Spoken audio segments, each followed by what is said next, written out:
తెలంగాణ వ్యాప్తంగా రైతులకు శుభవార్త. పంట రుణాల పరిమితి పెంపు ఉత్తర్వులు జారీ చేసిన ప్రభుత్వం.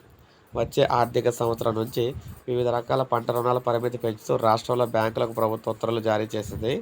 రాష్ట్ర సహకార కేంద్ర బ్యాంకు ఆధ్వర్యంలో వ్యవసాయ, ఉద్యాన, పశుసంవర్ధక శాఖలు, అగ్రి, ఉద్యాన, పశువైద్య విశ్వవిద్యాలయాలు, నాబార్డు, బ్యాంకుల అధికారులతో కూడిన సాంకేతిక కమిటీ సమావేశమై 127 రకాల పంటల వ్యయాలు, రైతుల ఆర్థిక స్థితిగతులను పరిశీలించి సిఫార్సు చేయగా రుణ పరిమితిని ప్రభుత్వం ఖరారు చేసింది.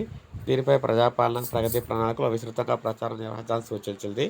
ఇక పంటలు చూసుకుంటే వరికి ఎకరాలకి 45,000 ఇస్తారు. పత్తికి 52,000, మొక్కజొన్నకు 38,000, వేరుశనగకు 34,000, మిర్చికి 90,000, చెరుకు 84,000 ఇస్తారన్నమాట. ఇంకా చాలా రకాల పంటలు అయితే ఉన్నాయి. వాటికి సంబంధించి కూడా భారీగా రుణాల పరిమితి పెంచడం అయితే జరిగింది. ఇది తెలంగాణ రైతులకు ఒక గుడ్ న్యూస్ అని చెప్పుకోవచ్చు. ఇప్పుడే మనకు అప్డేట్ అయితే వచ్చింది. ఒక లైక్ చేయండి, సబ్స్క్రైబ్ చేసుకోవద్దు, మన ఛానల్ సబ్స్క్రైబ్ చేసుకొని ఫాలో